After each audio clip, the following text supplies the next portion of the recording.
Eu sou Fernanda e essa história que vou contar aconteceu comigo há alguns anos. Eu trabalhava como técnica de enfermagem em um hospital antigo no centro de Porto Alegre. Era um lugar conhecido por sua arquitetura imponente e corredores longos e mal iluminados que pareciam guardar segredos sombrios de tempos passados. Como muitos prédios daquela época, o hospital tinha uma ala desativada, uma parte antiga que havia sido fechada há décadas, desde um surto de tuberculose nos anos 50. Ninguém tinha permissão para entrar lá e a maioria dos funcionários evitava sequer passar perto daquela área. Era uma noite de plantão, o hospital estava quieto, com exceção dos ruídos típicos de um ambiente hospitalar. Eu estava sozinha na enfermaria, revisando prontuários quando ouvi algo que não deveria estar ali. Passos arrastados, acompanhados por uma tosse seca e persistente. Levantei-me de imediato, tentando identificar de onde vinha o som. Meu coração acelerou quando percebi que o barulho vinha daquela ala fechada. Na minha cabeça, tentei justificar aquilo, talvez fosse apenas o eco de algum paciente distante, talvez algum animal, ou até mesmo minha imaginação me pregando uma peça. Mas a curiosidade misturada com uma ponta de medo me impulsionou a investigar. Peguei uma lanterna e fui em direção ao corredor que levava à ala desativada. As luzes daquele corredor estavam fracas, piscando de vez em quando, criando um ambiente ainda mais estranho. Quando me aproximei da porta pesada que isolava a ala fechada, senti um cheiro forte, uma mistura de desinfetante com algo apodrecido que me fez cobrir o nariz instintivamente. A porta, que sempre esteve trancada, estava ligeiramente aberta, como se alguém a tivesse forçado. Empurrei a porta devagar e ela rangeu com um som agudo, ecoando pelo corredor vazio. O interior da ala estava completamente escuro, então liguei a lanterna, iluminando o caminho à minha frente. O ar lá dentro estava pesado, denso, difícil de respirar. À medida que avançava pelo corredor, o som da tosse se tornava mais claro, mais perto, até que parei bruscamente ao ouvir uma voz rouca chamando por ajuda. Senti um frio na espinha, mas continuei. O feixe de luz da lanterna revelou as paredes úmidas, com manchas escuras que se espalhavam como mofo. Mas o que realmente me assustou foram as sombras que surgiram na parede. Eram vultos humanos magros e torturados, com os corpos contorcidos e os rostos desfigurados. Pareciam estar presos em um estado de sofrimento eterno. Eles não estavam lá realmente, mas suas sombras, essas eu podia ver claramente. As sombras se moviam, como se tentassem se libertar das paredes. E foi então que percebi algo terrível. Elas estavam se aproximando de mim. Eu senti uma presença, como se algo estivesse me rodeando, me cercando. Tentei recuar, mas meus pés pareciam presos ao chão. A voz novamente chamou por ajuda, mas desta vez veio de várias direções ao mesmo tempo, como se estivesse cercada por almas perdidas.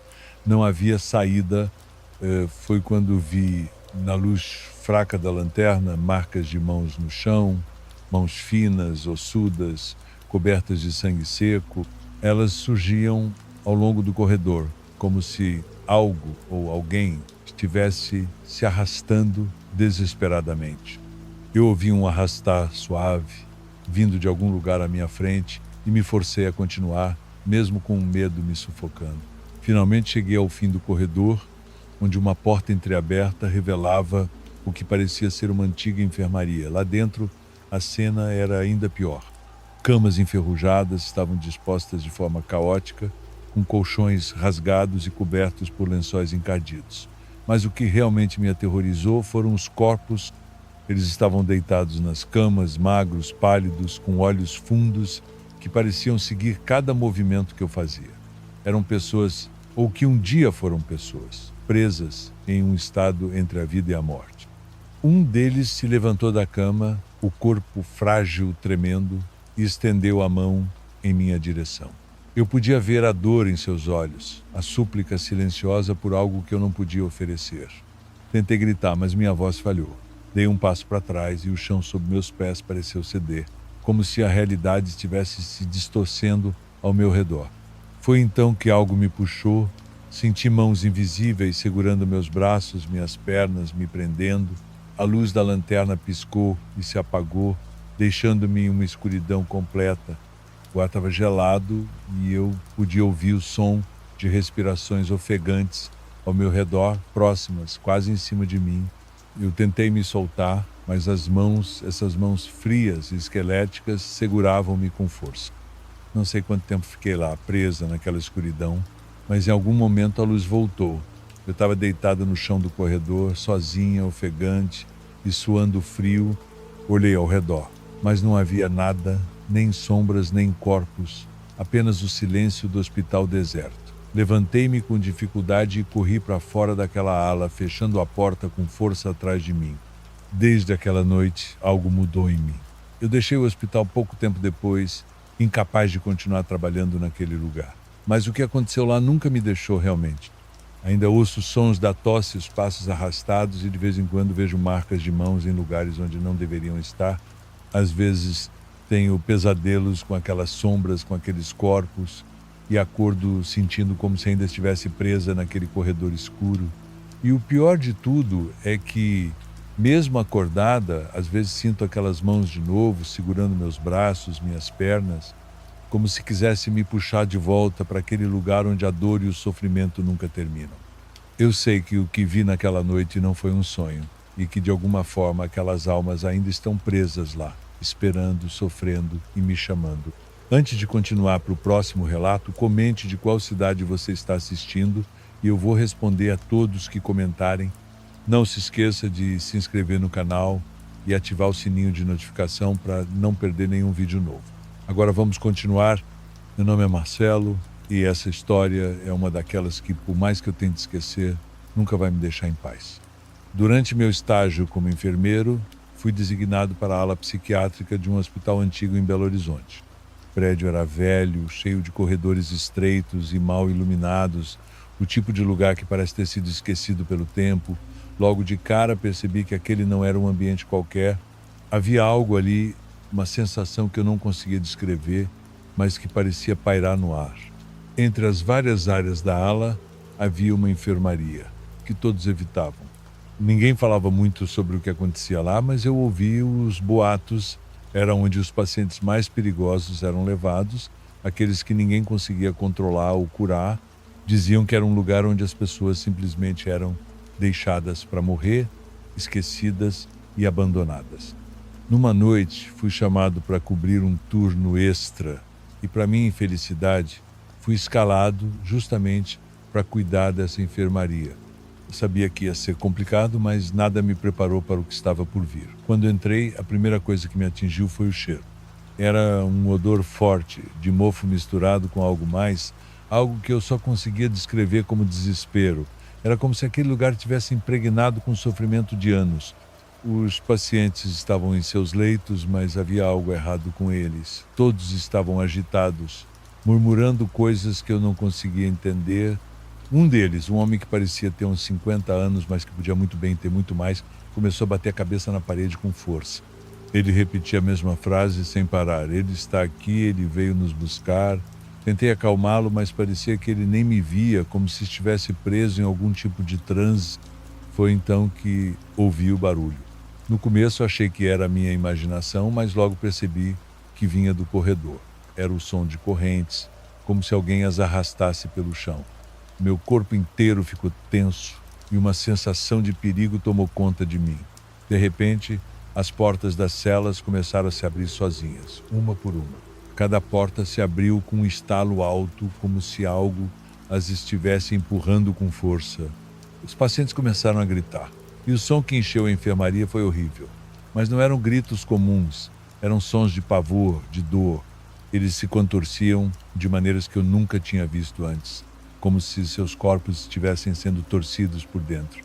Foi quando eu vi algo que nunca vou esquecer. No fim do corredor, uma sombra começou a se formar. Era enorme, ocupava quase toda a largura do corredor, mas não tinha uma forma definida. O que me paralisou foram os olhos. Brilhavam no escuro, fixos em mim, como se aquela coisa estivesse me observando, me analisando. Eu sabia que precisava sair dali, mas meu corpo parecia travado, como se a gravidade tivesse triplicado de repente. A sombra começou a se mover na minha direção e o som das correntes ficou ainda mais alto. Podia sentir o chão vibrando sob meus pés. Finalmente consegui me mexer e corri o mais rápido que pude. Atravessei o corredor, passando pelos pacientes que ainda gritavam e se contorciam, e me joguei para fora daquela enfermaria. Quando cheguei do lado de fora, estava ofegante, mas não me permiti parar. Corri até a enfermaria principal, onde os outros enfermeiros me encontraram pálido e tremendo. Tentei explicar o que havia acontecido, mas as palavras não saíam direito.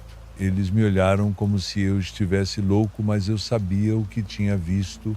Passei o resto do turno em um estado de choque, esperando a hora de ir embora. Desde aquela noite, minha vida nunca mais foi a mesma. Sempre que me olho no espelho, vejo os rostos dos pacientes daquela enfermaria. Eles me observam com olhos que não piscam, como se estivessem presos ali, esperando que eu faça alguma coisa. E o pior de tudo é que de vez em quando ouço o som das correntes novamente, mesmo longe daquele hospital, como se aquela coisa ainda estivesse me perseguindo, tentando me alcançar. Eu deixei o hospital pouco tempo depois, mas aquilo que aconteceu naquela noite nunca me deixou realmente. Ainda sinto em algumas noites que algo está me observando na escuridão, algo que veio daqueles corredores antigos e não pertence a esse mundo. E é por isso que eu nunca mais voltei àquele hospital. Algumas portas, quando abertas, nunca se fecham de verdade. E a sombra que vi naquela noite é uma prova viva disso. Ela ainda está lá fora, esperando, e eu sei que, de alguma forma, ela não vai parar até me encontrar novamente. Agora vamos para o próximo relato. Eu nunca fui alguém impressionável. Sempre encarei a vida com os 2 pés no chão, cético demais, para dar ouvidos ao que não se pode provar.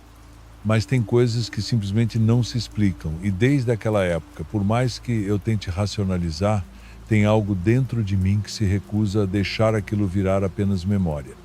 Meu nome é Marcos, tenho 36 anos hoje, mas isso aconteceu quando eu tinha 28. Minha mãe sofreu um AVC e ficou em coma por semanas. Como meu pai já havia morrido e eu era filho único, coube a mim cuidar de tudo. Ela foi internada num hospital público no interior de Minas, não muito longe da cidade onde cresci, um desses prédios antigos com corredores compridos e janelas de madeira que rangem até quando não há vento. O lugar tinha cheiro de umidade misturado com álcool barato e sempre parecia mais frio do que deveria. Era estranho o modo como os sons se comportavam ali. As vozes se perdiam, os passos pareciam mais lentos. Tive a impressão de que o tempo dentro daquele hospital não seguia a mesma lógica do lado de fora. Visitei minha mãe todos os dias, mas foi numa terça-feira à noite que tudo começou. Cheguei já perto das 10. Os corredores estavam quase vazios. Apenas uma senhora muito magra empurrava um carrinho de limpeza. Ela me olhou por alguns segundos como se me conhecesse, mas não disse nada. Segui até o quarto da minha mãe, que ficava no final do corredor, virando à esquerda. Quando entrei, ela estava exatamente como sempre, imóvel, ligada aos aparelhos, com a pele pálida e os olhos fechados. Sentei na poltrona ao lado da cama, coloquei o celular para carregar e fechei os olhos por alguns minutos. Não cheguei a dormir, foi mais como se meu corpo tivesse afundado no silêncio. Só voltei a atenção quando percebi que não ouvia mais o som do monitor cardíaco. Levantei rápido e os números estavam normais. Estava funcionando, mas eu não ouvia nada. Nenhum som, nem da rua, nem da sala dos enfermeiros, nem mesmo o barulho dos meus próprios passos. Aquilo durou poucos segundos, mas foi o bastante para fazer meu peito apertar. Saí do quarto tentando entender o que tinha acontecido. Foi aí que vi ela. Parada no fim do corredor, era uma mulher com um uniforme antigo, desses de enfermeira dos anos 60. Não parecia fantasia. Estava manchado, como se tivesse sido guardado úmido por muito tempo. Ela me encarava, mas seu rosto parecia desalinhado. Não deformado, mas como se os olhos estivessem fixos em mim, sem nenhum propósito, sem nenhum peso. Eu chamei e perguntei se estava tudo bem, mas ela não respondeu. Apenas virou-se devagar e entrou por uma porta à direita, uma porta que até então eu jurava que levava apenas a uma antiga ala desativada. Curioso, fui atrás. Quando abri a porta, senti um cheiro forte de ferro. Era um corredor estreito, mal iluminado. As lâmpadas piscavam e o piso parecia ter sido limpo às pressas, com manchas que pareciam secas demais para terem vindo daquele dia. Senti vontade de voltar, mas algo me empurrava adiante. Meus passos eram leves, mas pareciam ecoar como se algo estivesse logo atrás. Foi ali que ouvi pela primeira vez. Não palavras, mas um som de respiração não minha. Era ofegante, rápida, vindo de dentro de um dos quartos da ala velha. Olhei por uma fresta da porta entreaberta e vi uma maca vazia, mas com marcas de mãos nas bordas. Marcas pequenas, como de alguém que se arrastou para fora. A respiração cessou e com ela a luz do corredor também apagou. Tudo ficou escuro. Fiquei parado, sem saber o que fazer, até que a porta atrás de mim se fechou com um estrondo. Corri de volta, tateando as paredes, e só consegui sair quando encontrei uma chave girando sozinha na maçaneta. O corredor de fora estava como antes, e ninguém parecia ter ouvido nada. Voltei para o quarto da minha mãe trêmulo, tentando convencer a mim mesmo de que o cansaço estava me pregando peças. Nos dias seguintes, as coisas pioraram. Sempre que eu chegava, o quarto da minha mãe estava diferente. Uma vez encontrei o lençol trocado por um bem mais velho, o nome de um outro hospital bordado. Outra vez vi que ela estava com uma pulseira identificando outro paciente. Questionei a equipe, mas ninguém soube responder. Disseram que talvez alguém da limpeza tivesse confundido. Foi numa dessas noites que ela abriu os olhos, pela primeira vez desde o AVC, mas ela não me olhou. Olhava para o canto do teto, com os lábios tremendo. E o que saiu da boca dela não parecia dela. Não era só a voz, era o modo como falava, como se estivesse recitando algo, palavras cortadas que eu não entendi e que terminaram com um grito baixo, sufocado. Os monitores começaram a apitar e quando a equipe chegou, ela já estava desacordada de novo. Um dos enfermeiros, um homem mais velho que parecia saber mais do que dizia, me puxou de lado naquela madrugada e perguntou se eu já tinha visto a mulher de branco. Eu disse que sim, que tinha seguido uma até a ala desativada. Ele apenas balançou a cabeça. Disse que nos anos 70 houve um incêndio nessa parte do hospital. Muitos morreram, entre eles uma enfermeira que ficou presa tentando tirar os pacientes. Segundo ele, desde então, pessoas relatavam vê-la vagando pelos corredores em noites silenciosas. Não consegui dormir naquela noite. Voltei ao hospital pela manhã seguinte para buscar uns exames e encontrei minha mãe morta. Disseram que ela teve uma parada cardíaca durante a madrugada. Os aparelhos estavam funcionando e não havia falhas registradas. Mas eu soube, senti. Depois do enterro, não consegui voltar para minha casa. Me hospedei num hotel por uns dias só para evitar o hospital que ficava a 3 quarteirões dali. Mas mesmo longe não consegui escapar. Toda noite, entre 3 e 4 da manhã, ouvia batidas na porta do quarto. 3 toques, sempre 3. Quando abria, o corredor estava vazio. Na última noite, antes de voltar para casa, resolvi enfrentar. Fiquei acordado, esperando. Quando os 3 toques vieram, fui até a porta devagar. Olhei pelo olho mágico, não vi nada, mas havia uma sombra projetada no chão do corredor, como se alguém estivesse do lado da porta, imóvel. Então a luz do corredor apagou, não abri. Fiquei ali parado até amanhecer. Quando desci para fazer o check-out, o recepcionista me chamou pelo nome, perguntou se eu tinha esquecido algo no quarto. Disse que não. Ele então mostrou uma pulseira de identificação do hospital, a mesma que minha mãe usava no dia em que morreu. Disse que uma camareira encontrou em cima da cama, exatamente onde eu dormi. Nunca contei isso para ninguém. Não todo esse relato. Algumas partes, sim, eu mencionei em voz alta. Outras deixei guardadas para mim com medo de parecer louco. Tá gostando dos relatos? Então curta o vídeo e fortaleça o canal. Seu apoio faz toda a diferença. Agora, vamos a mais um relato. Meu nome é Fábricia, tenho 52 anos. E o que vou contar aconteceu nos últimos meses, mas até hoje ainda não consegui entender direito o que se passou. Moro em um prédio antigo, no centro da cidade. Sempre fui a única moradora do último andar, o que me dava um certo conforto, já que a privacidade era algo que eu valorizava. Mas isso mudou quando novos vizinhos se mudaram para o andar abaixo do meu. No início, não pensei muito sobre isso. Eu sabia que o prédio era velho e novos moradores eram uma parte comum da rotina. Porém, algo estranho começou a acontecer logo após a mudança. No começo eram só ruídos, barulhos vindos do andar de baixo, como se móveis estivessem sendo rearranjados ou algo pesado estivesse sendo arrastado. No entanto, o mais curioso era que esses sons pareciam vir de um lugar onde não havia móveis. O apartamento estava vazio há algum tempo antes deles chegarem. À noite os barulhos aumentavam. Eu acordava várias vezes, sentindo como se algo estivesse acontecendo por lá. A princípio, pensei que fosse o som do edifício velho, mas o fato de não conseguir ver nada ao olhar pela janela me deixou desconfortável. Decidi ignorar, pois a verdade é que, no fundo, eu não queria me envolver em qualquer situação que me fizesse questionar o que estava acontecendo. Foi quando comecei a perceber outras coisas. Certo dia, ao descer as escadas, vi uma mulher na entrada do prédio, uma mulher que nunca tinha visto antes. Ela me olhou de maneira estranha, como se estivesse me esperando. Olhei rapidamente para trás, mas ela já havia desaparecido. Naquela noite, o som na casa abaixo se intensificou, como se alguém estivesse batendo nas paredes, como se alguém estivesse tentando escapar de algo. Eu não sabia o que pensar, mas a sensação de desconforto não me deixava em paz. Na semana seguinte, uma jovem senhora se apresentou como a nova vizinha de baixo. Seu nome era Sofia e ela parecia amigável, embora com uma expressão que não conseguia ler completamente. Ela me disse que havia se mudado com seu marido e filha.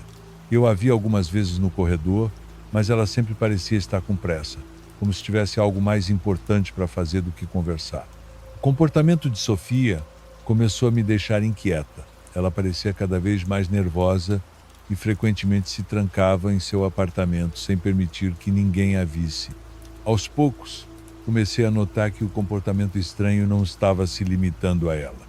Sua filha, uma criança de talvez 8 ou 9 anos, estava frequentemente sozinha no corredor, olhando para o vazio, como se estivesse esperando algo. Quando eu a cumprimentava, ela não respondia. Ela apenas me encarava com uma expressão vazia, como se soubesse algo que eu não sabia.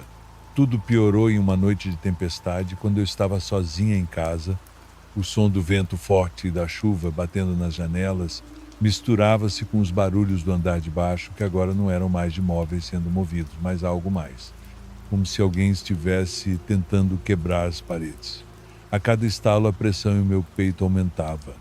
Fui até a janela e vi uma sombra se movendo rapidamente do lado de fora do meu prédio, como se alguém estivesse correndo pelas paredes. No dia seguinte, quando entrei no meu apartamento vizinho, encontrei Sofia e sua filha em estado de desespero. Ela me explicou com lágrimas nos olhos que estavam sendo perseguidas por algo que estava na casa desde que haviam se mudado. Sofia contou que desde o primeiro dia em que entraram no apartamento, coisas estranhas começaram a acontecer. Eles ouviram passos vindos do andar de cima, portas se fechando sozinhas e sombras se movendo pelo corredor. Mas o pior foi o que a filha dela disse um dia, com uma calma perturbadora. Eles estão aqui, eles estão esperando. Eu tentei manter a calma, mas sabia que havia algo errado. Eu sugeri que eles se mudassem, mas Sofia insistiu que não podia, pois algo a impedia. Ela não soube explicar, mas eu percebi que a presença que ela temia não era algo do tipo espírito, era algo mais sinistro, algo que estava na casa há muito tempo. Na noite seguinte, decidi ir até o apartamento de Sofia. Quando a porta se abriu, uma onda de ar pesado me envolveu. O lugar estava frio, muito mais frio do que o usual, e um odor estranho e amargo tomou conta de minhas narinas. A filha de Sofia estava no meio da sala, com os olhos fixos na parede, como se estivesse esperando algo. Foi quando viu o que ela estava observando. Havia marcas nas paredes, desenhos feitos à mão, mas não eram desenhos simples. Pareciam símbolos, desenhos que eu não conseguia entender. Sofia me explicou que os anteriores moradores haviam feito essas marcas, mas que ninguém nunca havia conseguido descobrir o que significavam. Ela também me contou sobre os sons que começaram a ocorrer todas as noites e como tudo ficou cada vez mais estranho à medida que o tempo passava. Decidi ir embora com a sensação de que havia algo terrível prestes a acontecer. No caminho para minha casa, vi uma figura à distância, alguém que parecia se aproximar rapidamente. Eu apressei o passo, mas quando virei a esquina não havia mais ninguém ali. Ao chegar em casa, fui tomada por uma sensação de que algo estava me observando. Os barulhos, os pesadelos, as sombras, tudo parecia interligado. Algo não estava certo em meu prédio. Algo estava esperando, e eu tinha a sensação de que De alguma forma, minha presença ali estava conectada ao que estava acontecendo. Não sei como, mas sei que algo muito mais profundo e terrível está se desenrolando em meu prédio. E talvez eu nunca descubra a verdade sobre o que está acontecendo. A única coisa que sei é que, desde que aqueles vizinhos se mudaram, nada mais será o mesmo. Dando sequência, vamos a mais um relato. Eu sou Luciana e a história que vou contar para você aconteceu há pouco tempo, mas até hoje não consigo entender o que realmente aconteceu. Vivo em Sorocaba, uma cidade tranquila, mas com um quê de mistério nas ruas mais antigas. Sempre fui cética quanto ao paranormal, mas isso mudou de forma assustadora quando comprei algo que achava ser apenas uma curiosidade inofensiva. Tudo começou quando vi um anúncio na internet, um garraduende, um amuleto feito à mão que prometia trazer sorte e afastar energias negativas. Eu sabia que esses itens podem ter histórias duvidosas por trás, mas algo no olhar daquele pequeno ser esculpido me atraiu. Achei que seria uma boa adição à decoração da minha casa e decidi comprar. No começo, nada aconteceu demais. O garraduende ficava lá na estante como qualquer outro objeto decorativo. Mas logo começaram a acontecer coisas estranhas. No primeiro dia eu estava sozinha em casa, descansando após um longo dia de trabalho, quando comecei a ouvir pequenos barulhos vindos da sala. Fui até lá, mas não encontrei nada fora do lugar. Pensei que fosse apenas minha mente, cansada. Mas a sensação de estar sendo observada persistia. Na noite seguinte, o que aconteceu foi ainda mais inquietante. Estava deitada na cama, já prestes a dormir, quando senti uma leve pressão na cama, como se alguém tivesse sentado ao meu lado. Meu coração disparou. Olhei ao redor, mas não havia ninguém. Ainda assim, o peso na cama permaneceu por alguns minutos, até desaparecer repentinamente. A sensação de estar sendo seguida aumentava a cada dia e eu estava ficando cada vez mais desconfortável. Então, uma noite, depois de um dia particularmente estressante, fui até a sala e vi algo que me fez paralisar. O garraduende estava fora da estante, no chão, em frente ao sofá, como se tivesse sido colocado ali de propósito. Não havia explicação para isso. Eu não o havia tocado e minha casa estava vazia o tempo todo. Eu tentei ignorar e racionalizar, pensando que talvez o vento tivesse derrubado o amuleto ou algo do tipo, mas as coisas começaram a piorar. Às vezes, eu via sombras se movendo rapidamente pelos cantos da minha visão e o ar parecia ficar mais pesado, como se algo estivesse prestes a acontecer. Mas o pior aconteceu na noite de sexta-feira. Eu estava dormindo quando de repente acordei com a sensação de que algo estava me observando. Quando abri os olhos, o quarto estava completamente escuro, exceto pela luz fraca da rua que se filtrava pela janela. Mas havia algo mais, algo estranho. Na penumbra, eu vi um contorno perto da porta do meu quarto. Não sabia dizer se era uma pessoa, mas de alguma forma pude sentir que não era humano, uma presença que não pertencia a esse mundo. Não conseguia me mover, como se estivesse paralisada. Cada respiração minha parecia ecoar na minha cabeça. E o silêncio era denso. Eu não conseguia gritar, não conseguia me mexer. Só fiquei lá, observando aquele ser que permanecia imóvel na porta. O medo tomou conta de mim de uma maneira indescritível. Em algum momento, a figura desapareceu e eu finalmente consegui me mover. Saí correndo para a sala, onde o garraduende estava novamente no chão. Algo dentro de mim sabia que aquilo não era apenas uma coincidência e comecei a juntar as peças. Depois de fazer algumas pesquisas, descobri que o garraduende não era apenas um amuleto, mas sim um objeto com uma história de maldição que, quando invocado, trazia para casa aquele que era capaz de sentir sua presença ou de ser sua vítima. Eu não sabia o que fazer. Me sentia cada vez mais vulnerável dentro da minha própria casa. Não conseguia mais ficar tranquila nem mesmo durante o dia. O medo se infiltrou em todos os meus pensamentos e cada canto da minha casa parecia ocultar algo que não conseguia compreender. A sensação de que havia algo dentro de mim, algo que havia sido despertado, me consumia. Finalmente, decidi me livrar do amuleto, embora soubesse que isso não resolveria completamente o problema. Coloquei o garraduende em uma caixa, amarrei bem e o deixei em uma gaveta do fundo do armário, onde esperava que ele nunca mais voltasse à tona. Mas, por mais que tentasse seguir em frente, sabia que o mal que havia sido invocado não era algo que poderia ser facilmente ignorado. E até hoje, em alguns momentos, sinto como se aquele ser estivesse ainda por perto, esperando o momento certo para se manifestar novamente. Nunca mais comprei outro objeto como aquele. E todas as noites, antes de dormir, dou uma última olhada ao redor, temendo que o que aconteceu comigo se repita. No fundo, sei que há forças que não compreendemos e que talvez o que começou como uma curiosidade tenha se tornado algo muito maior do que eu poderia imaginar. Agora acompanhe a próxima história. Trabalhei por muitos anos como enfermeira na maternidade de um hospital antigo em Salvador. O prédio em si já era assustador, com suas paredes desgastadas e corredores estreitos. Durante a noite, o silêncio era cortado apenas pelo som dos passos dos funcionários e os choros distantes de bebês recém-nascidos. Aquelas noites tinham uma atmosfera pesada, algo que você sentia na pele, especialmente nas noites de lua nova. Sempre diziam que essas noites eram amaldiçoadas, mas, como muitos, eu não dava muita atenção a essas histórias até aquela noite. Era uma noite como qualquer outra, ou pelo menos parecia ser. Uma jovem mãe, ainda adolescente, deu entrada em trabalho de parto. Ela estava sozinha, sem nenhum acompanhante. As dores eram intensas, mas o parto em si foi rápido. Quando o bebê nasceu, algo de imediato me chamou a atenção. Ele não chorou. Na maioria das vezes, os bebês soltam aquele choro alto assim que nascem, é o que todo mundo espera.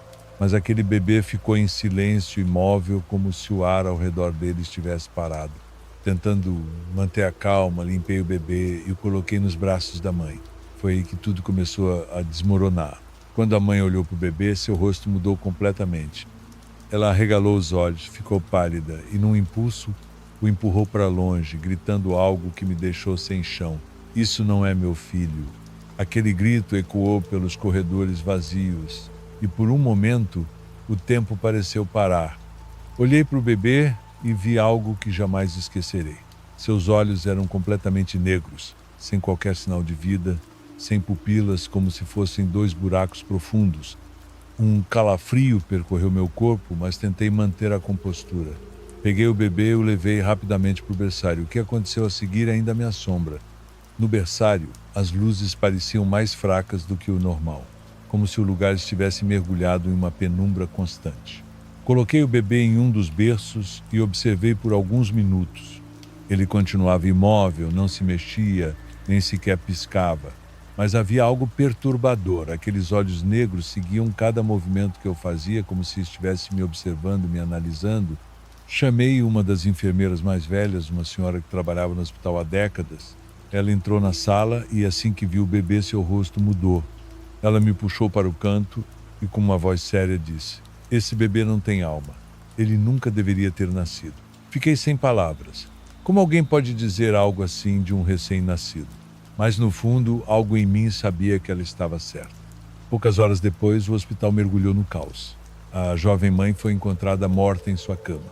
Seu rosto estava contorcido em uma expressão de puro terror, como se tivesse visto algo além da compreensão. Os médicos não conseguiram explicar o que aconteceu e, enquanto todos se concentravam em tentar entender a morte dela, fui direto ao berçário. E foi aí que a coisa mais estranha aconteceu. O bebê havia desaparecido. Procurei por todos os cantos, mas ele simplesmente sumiu, como se nunca tivesse existido. O hospital entrou em pânico. Ninguém conseguia explicar como um bebê recém-nascido poderia desaparecer de um berçário trancado. A notícia da morte da mãe e do desaparecimento do bebê se espalhou rapidamente e, em questão de semanas, a maternidade foi fechada. Dizem que foi por falta de recursos, mas os funcionários sabiam a verdade. Ninguém queria mais trabalhar lá. A história do bebê sem alma se espalhou e o medo tomou conta de todos. Anos se passaram e, mesmo depois de ter deixado aquele hospital, a memória daquela noite ainda me atormenta. Nunca consegui esquecer os olhos daquele bebê ou o grito desesperado daquela mãe. De vez em quando ainda sonho com aquele hospital, com seus corredores escuros e o silêncio opressor. Acordo sempre com a sensação de que algo ou alguém está me observando, esperando o momento certo para voltar. O hospital foi demolido há alguns anos, mas dizem que Mesmo no terreno vazio, é possível ouvir, nas noites de lua nova, o choro de um bebê que nunca deveria ter nascido, e eu, mesmo tentando seguir em frente, nunca consegui me livrar da sensação de que, de alguma forma, aquele bebê ainda está por aí, em algum lugar, esperando por sua mãe, ou por mim. Se você ainda está comigo até aqui, comenta, ainda estou aqui. Quero ver quem tem coragem de ouvir tudo até o fim. Agora, bora continuar. Vamos seguir para o próximo relato. Olá a todos que estão ouvindo. Gostaria de compartilhar um acontecimento que vivi há alguns anos. Meu nome é Fernando e há mais de 2 décadas rodo pelas estradas da Colômbia. Sempre me senti em casa na estrada, onde a solidão e o silêncio das viagens longas me davam uma paz que eu não encontrava em nenhum outro lugar. Mas uma noite, durante uma viagem pela Ruta del Sol, algo aconteceu. Algo que até hoje não consigo explicar e que continua me assombrando. Era uma noite perfeita para dirigir. Céu limpo, estrelas brilhando e quase nenhum carro na estrada. Eu já estava há algumas horas na direção, aproveitando o caminho vazio para adiantar a viagem. O motor do caminhão cantava suavemente e a música no rádio era apenas um som de fundo, deixando a noite parecer ainda mais calma. Foi então que, ao fazer uma curva acentuada, vi algo estranho no asfalto. Parecia um animal atropelado, uma sombra indefinida estendida no meio da estrada. Reduzi a velocidade, já acostumado a situações assim, pois sabia que qualquer descuido podia custar caro. Mas conforme me aproximei, percebi que não era um animal. A forma no chão se mexeu, de um jeito que me deixou completamente tenso. A coisa que estava no asfalto começou a se mover, mas não como algo que estivesse machucado tentando se arrastar. Era mais como se estivesse dobrando seu corpo de uma maneira antinatural, quase como se não tivesse ossos. Me aproximei devagar, os faróis do caminhão iluminando aquela coisa retorcida que agora se levantava. Era difícil de descrever. Parecia um ser humano, mas algo nele estava errado. Seus braços eram longos demais, esticados de uma forma desproporcional, e a pele brilhava de uma maneira estranha sob a luz. Um brilho fraco e pálido, como se fosse translúcida. Meu corpo ficou rígido ao perceber que os olhos daquela coisa brilhavam em um tom amarelado, como de um predador à espreita. Não havia explicação para aquilo. Eu sabia que não era algo que pertencia a este mundo. Quando percebi o que estava acontecendo, meu instinto gritou para que eu acelerasse, mas eu estava em estado de choque. A criatura que antes estava no chão agora estava em pé, encarando diretamente a cabine do caminhão. Sem qualquer aviso, ela começou a correr em minha direção. A maneira como se movia era rápida demais, cada movimento parecia distorcido, anormal, emitia um som agudo, algo entre um grito e uma risada que me fez querer cobrir os ouvidos, mas eu estava paralisado. Acelerei o caminhão, mas não fui rápido o suficiente. Em segundos, aquela coisa estava ao lado do caminhão. Eu podia ouvi-la arranhando a lataria. O som metálico das unhas contra o aço era perturbador, penetrando fundo nos meus ouvidos. Eu tentava me concentrar na estrada, mas era impossível. Olhei pelo retrovisor e vi que a criatura agora estava agarrada à traseira do caminhão, os olhos amarelados ainda fixos em mim. O desespero tomou conta de mim. O motor rugia enquanto eu tentava escapar, mas a sensação de que aquela coisa estava ganhando terreno era sufocante. Eu pisava no acelerador com toda a força que tinha, tentando deixar aquilo para trás. A criatura parecia determinada a me alcançar. O som de suas unhas ainda ecoava, como se estivesse prestes a entrar na cabine. Depois de alguns quilômetros, vi as luzes de outro caminhão vindo na direção oposta. A esperança tomou conta de mim por um instante. As luzes daquele veículo iluminaram a estrada, e foi nesse exato momento que a criatura se soltou. Ela desapareceu na escuridão como se nunca tivesse estado lá. O outro caminhoneiro passou por mim, buzinando em um cumprimento amigável, sem a menor ideia do que eu tinha acabado de passar. Quando consegui parar em um posto de gasolina, meus braços estavam tão tensos que mal conseguiam soltar o volante. Desci do caminhão e fui direto verificar a lataria. As marcas estavam lá, profundas e visíveis. Eu não estava louco. O que quer que tivesse sido era real. O frentista me olhou de maneira estranha quando viu meu estado. Perguntou se estava tudo bem e eu, ainda em choque, contei a ele o que havia acontecido. Ele me ouviu com atenção e seu rosto ficou sério. Sem hesitar, ele disse: "Você encontrou-se o bom. Alguns motoristas já falaram sobre ele. Um espírito que aparece nas estradas, especialmente para os que viajam sozinhos. Dizem que ele carrega a morte com ele." Aquelas palavras ficaram gravadas na minha mente. Voltei ao caminhão, mas não consegui dormir naquela noite.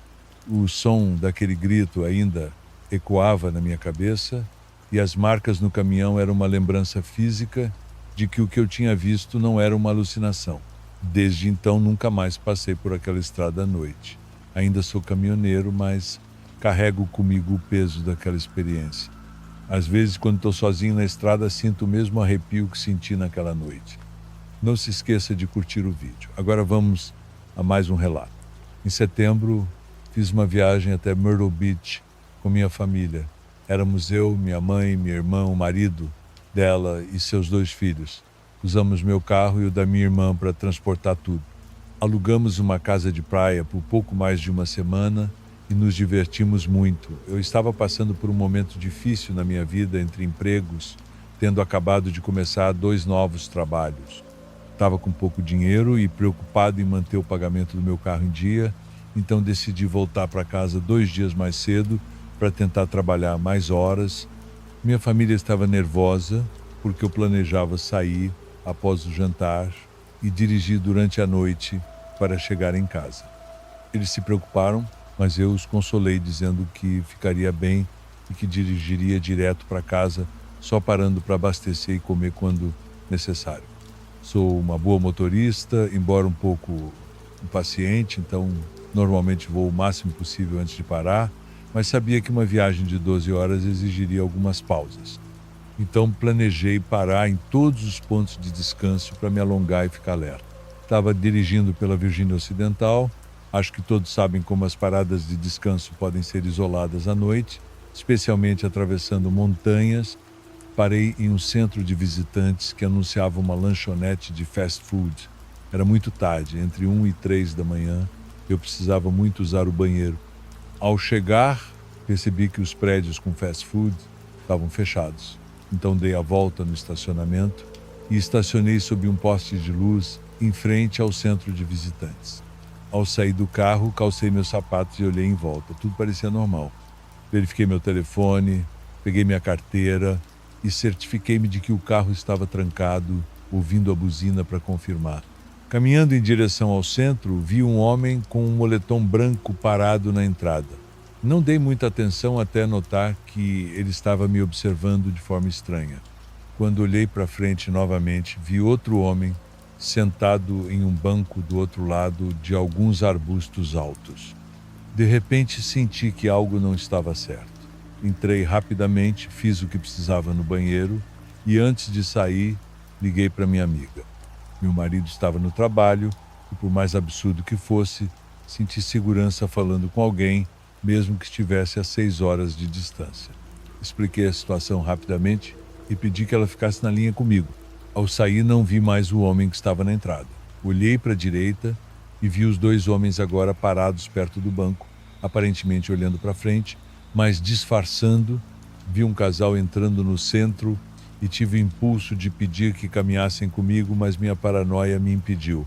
Algo estava claramente errado. Caminhei rapidamente até meu carro, explicando à minha amiga que os homens estavam observando.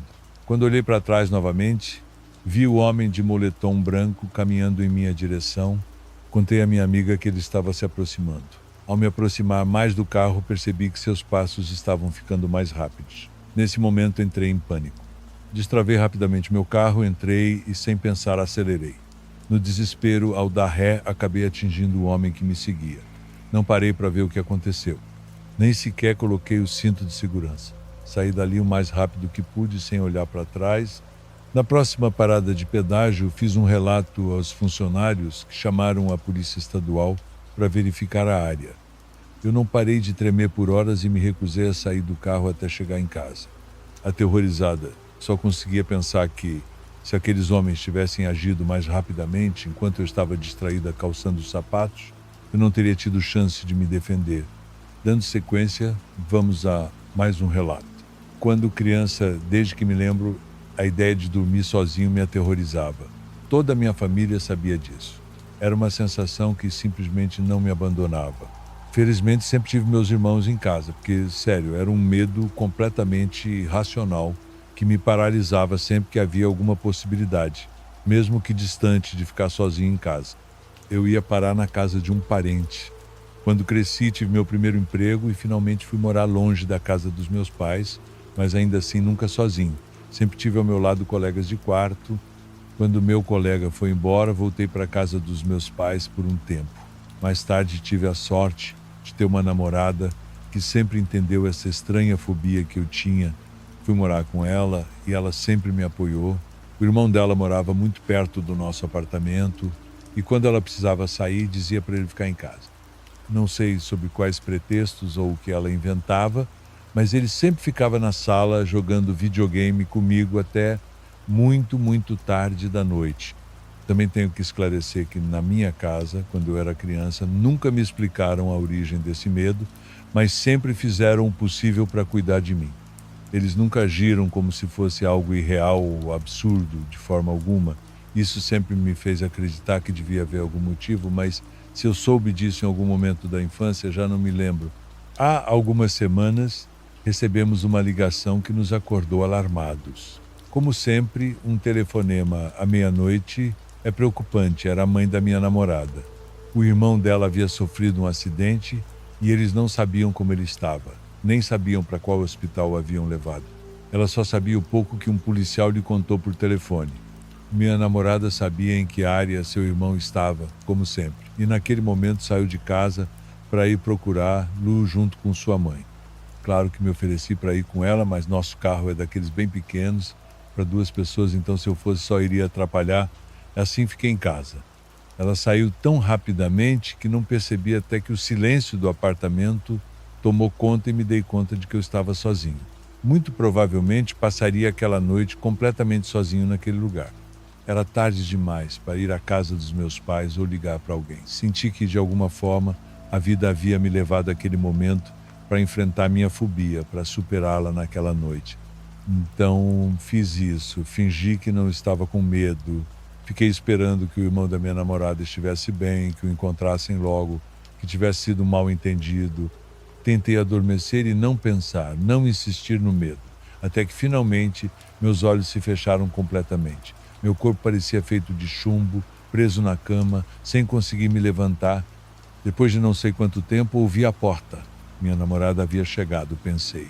Queria abrir os olhos, perguntar se estava tudo bem, se haviam encontrado o irmão dela, mas não consegui.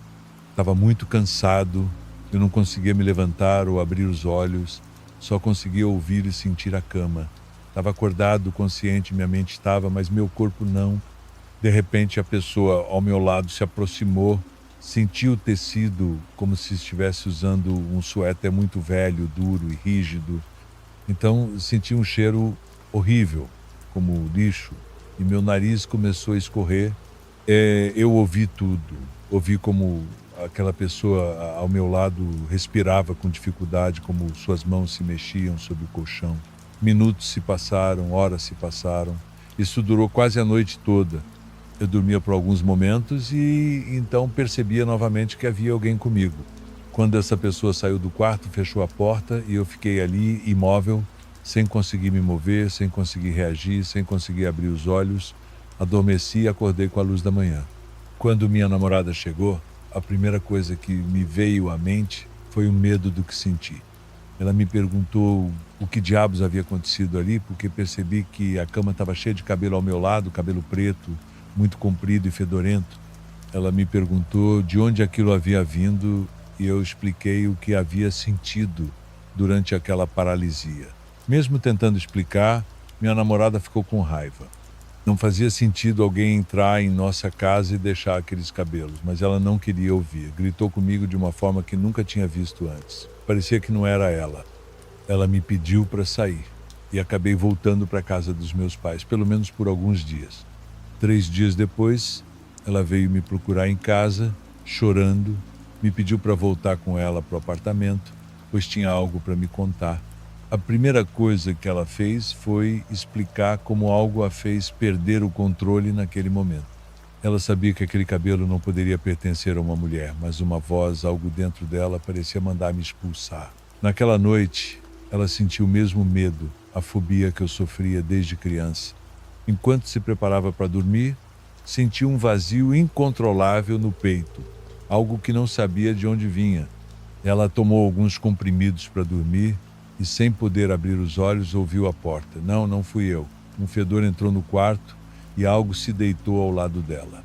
Ela tentou abrir os olhos, mas não conseguia, até que finalmente aquela coisa se levantou. Ela conta que conseguiu abrir os olhos um pouco, sua visão estava embaçada, mas ainda assim conseguiu ver alguém saindo do nosso quarto. Antes de dormir, enquanto pensava em falar comigo, uma voz em sua cabeça dizia que ela não precisava de mim, que tinha que dormir. Pela manhã, quando acordou, viu o outro lado da cama cheio daquele mesmo cabelo preto, muito cabelo, como se metade da cabeça daquela pessoa tivesse caído. Minha namorada não me procurou, mas não ficou mais uma noite sozinha lá. Ela foi até a casa da mãe.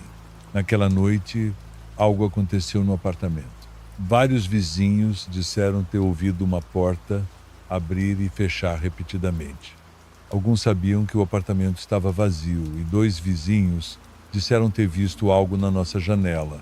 Uma mulher de aparência suja e assustadora, sem lábios, sem boca.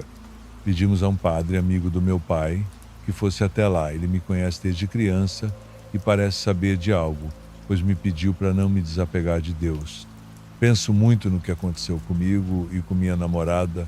Acredito que algo está preso a mim por alguma razão que ainda desconheço. Agora continuamos com o próximo relato.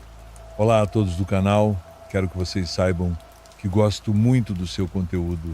Acho muitas das histórias compartilhadas aqui realmente impressionantes, por isso quero contar a mim uma história que meu avô sempre me contava. Infelizmente ele faleceu há um ano, mas quero que a história fique sempre na minha memória e é por isso que quero compartilhar. Peço desculpas se algo ficar confuso, não sou um bom escritor, mas farei um esforço para contar para vocês como ele tantas vezes me contou da perspectiva dele em primeira pessoa. Gostaria que todos os que estão ouvindo imaginassem por um momento que vocês são netos do meu avô. Deixem a imaginação fluir como se ele estivesse contando para vocês. Bom, então vamos lá. Lembro-me de quando era criança, tinha cerca de 8 anos quando isso aconteceu comigo e com meu irmão mais novo, que era 2 anos mais novo que eu. Nós tínhamos nossa pequena mãe e meu pai, meu velho, mas éramos muito pobres. Às vezes nem tínhamos o que comer. Lembro-me que meu querido pai trabalhava duro todos os dias no campo para poder trazer algo para comermos, qualquer coisa que fosse, embora muitas vezes meu pai e minha mãe não comessem. Foram tempos terríveis, realmente terríveis.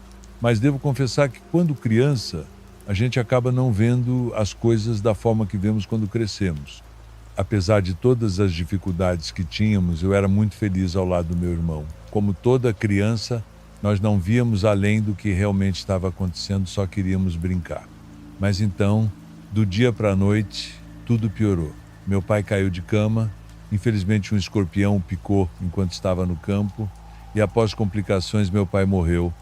Lembro que minha mãe chorava todas as noites. Isso me deixou muito triste. Filho, mas o que eu poderia fazer, tendo apenas 8 anos? Meu pai mal havia me ensinado a pegar em uma enxada. A situação piorou e dias ainda piores chegaram até nós. Mas minha mãe, como a mulher forte que sempre foi, começou a se movimentar em busca de trabalho, um dia após o outro, até que encontrou um como tecelã. O ruim é que esse trabalho ficava muito longe de onde morávamos, mas não havia outro jeito. Lembro-me muito bem que ela saía muito cedo e voltava muito tarde. Quase não a víamos mais, porque quando ela saía, ainda estávamos dormindo, e quando voltava, já tínhamos ido dormir. Foi em meio a esse perrengue que ela me disse que eu tinha que cuidar do meu irmão mais novo, que agora eu era o homem da casa. Ficamos assim por alguns meses, até aquele maldito dia chegar. Meu irmão não conseguia dormir naquela noite. Lembro-me de vê-lo conversando e ele me disse que havia falado com nosso pai.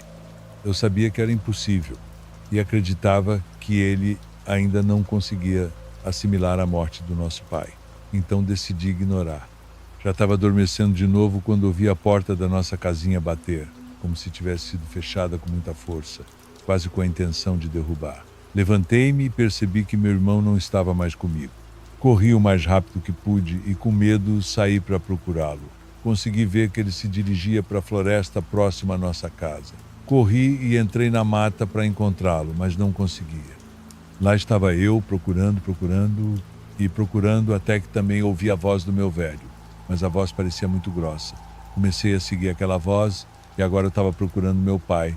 Finalmente vi quem estava fazendo aquela voz. Vi uma mulher, o formato de uma mulher negra com cabelos grandes, mas eu não conseguia distinguir seu rosto. Meu irmão estava perto dela, ao seu lado, e eu estava hipnotizado. Gritei com ele e ele se virou para me olhar. Lembro-me de tudo muito bem. Você não sabe o tamanho da dor. Posso me lembrar de tudo claramente. Foi minha culpa. A mulher agarrou meu irmão pelo pescoço e o arrastou para a escuridão. Meu irmão gritou comigo pedindo ajuda. Eu estava tão assustado. Eu tinha apenas 8 anos. Eu não sabia o que fazer. Dói pensar que meu irmão achou que eu o abandonei, porque não o ajudei. Se eu fosse um bom irmão, deveria ter cuidado dele e assim não teria vivido minha vida toda com essa culpa. A culpa do meu descuido sempre esteve em meu coração. Meu querido irmãozinho, espero que um dia ele me perdoe. Naquela noite, quando voltei para casa, minha mãe já estava lá preocupada, como era lógico. Ela chegou e não nos encontrou em casa. Ela me viu chorar e eu tive que confessar o que havia acontecido. Lembro-me de como as lágrimas dela não paravam de cair, de como a pobre coitada foi destruída. Depois de alguns dias, saímos de nossa casa e fomos morar com um parente. Apesar da dor que sentíamos, continuamos nossas vidas. Pouco depois, ela me confessou que certamente nunca mais encontraríamos meu irmão. Não conseguia acreditar. Essa é a história do meu avô. Ele morava numa humilde casinha, onde se dedicava a cuidar dos seus leitões. Cada vez que íamos visitá-lo, ele me contava histórias, mas nenhuma tão dolorosa quanto esta. E hoje compartilho com vocês em homenagem a ele. Agora vamos para o próximo relato. Meu nome é Edson, tenho 47 anos e passo a maior parte da minha vida na boleia do caminhão. Já vi muita coisa na estrada. Acidente feio, gente pedindo ajuda onde não devia, animal atravessando de repente. Mas tem um trecho no interior do Paraná que eu evito sempre que posso. A PR-182, perto de um lugar chamado São Miguel do Iguaçu, às vezes não tem jeito, o cliente quer carga rápido e o GPS manda por lá. Mas depois do que vivi naquela noite, nunca mais passei por ali tranquilo. Era fim de julho, frio, seco, céu limpo demais para ser confortável. Eu vinha de Cascavel, rumo a Paranavaí, levando uma carga de maquinário agrícola. Peguei aquele trecho depois das 11, já devia ser quase 1 da manhã. Estrada estreita, mal iluminada, mato alto dos dois lados, parecia que o mundo tinha acabado ali. Eu sempre digo que o silêncio da madrugada na estrada tem peso. A cabine fica abafada, o motor embala num ritmo que mais embala a cabeça do que acalma. A solidão começa a te cutucar de leve, e se você vacilar, ela entra de vez. Estava numa reta longa, sem sinal de ninguém, há uns bons 20 minutos. Foi quando vi um vulto cruzar a pista uns 50 metros à frente. Achei que fosse bicho veado, capivara, sei lá. Reduzi no reflexo, mas o que apareceu nos faróis me fez pisar no freio de um jeito que quase perdi o controle. Era grande, muito grande. Caminhava meio abaixado, as costas arqueadas, como se tivesse peso demais para sustentar. O corpo era todo coberto por pelo escuro, comprido, desgrenhado, como se nunca tivesse visto um banho. Mas o que me travou foram os braços longos demais, pendiam até quase encostarem no chão, e o rosto. Ele virou devagar, não com o susto de um bicho pego de surpresa, mas como se já soubesse que eu estava ali. Os faróis bateram direto na cara dele. Era quase humano, mas o focinho era alongado, meio torto, a pele do rosto esticada, de um jeito que parecia errada. Os olhos claros parados em mim. Não sei explicar o que senti naquele instante. Não foi só medo, foi como se alguma coisa antiga, errada, estivesse olhando para dentro de mim. Ele parou bem no meio da pista. Eu também parei. A cabine ficou em silêncio total, só o motor resmungando baixo. A mão que segurava o volante começou a tremer. Não me mexi, não sabia o que fazer. Não podia dar ré, não dava para sair da estrada. Fiquei ali, encarando aquela coisa. Depois de uns segundos ou minutos, sei lá, ele deu 2 passos para trás, como se estivesse me deixando passar. Mas sem tirar os olhos de mim, passei devagar. Cada metro parecia levar uma eternidade. Quando alinhei com ele, senti uma vontade absurda de acelerar e ir embora. Mas alguma coisa dentro de mim dizia para não provocar, para não mostrar medo. Então continuei no mesmo ritmo. Olhei pelo retrovisor. Ele ainda estava lá, parado. A cabeça virou devagar, me acompanhando. Parecia que ainda me via, mesmo quando a estrada começou a sumir entre as curvas. Cheguei no posto de combustíveis quase 2 horas depois. Parei, fui direto para o banheiro e lavei o rosto umas 3 vezes. Não falei nada com ninguém. Nem dei bom dia. Só abasteci, tomei um café e fiquei esperando amanhecer antes de seguir viagem. Aquela noite me deixou com a sensação de que eu tinha visto algo que não devia, algo que a estrada guarda para quem fica tempo demais sozinho por ela. Não falei disso nem para minha mulher na época. Só anos depois, num bar em Maringá, contei para um colega que tinha rodado muito por aquela região. Ele não riu, não duvidou, só disse: "Você passou pelo trecho dos fundos. Aquela parte da mata não é de hoje. Aquilo lá é velho, Edson. Muito velho." E depois disso mudou de assunto, como se tivesse dito tudo o que dava para dizer. Desde então eu respeito muito mais certas estradas. Tem lugar que parece não ter dono, mas tem. E a gente só passa com permissão. Não é toda noite que algo cruza seu caminho. Mas quando cruza, você sabe. Sabe que viu o que não devia. E aquilo também viu você. E às vezes, só às vezes, não é só a estrada que te acompanha no retrovisor. Chegamos ao fim dos relatos de hoje. Meu muito obrigado a todos que assistiram, em especial aos inscritos do canal. Nos vemos no próximo vídeo. Um grande abraço, amigo Raul.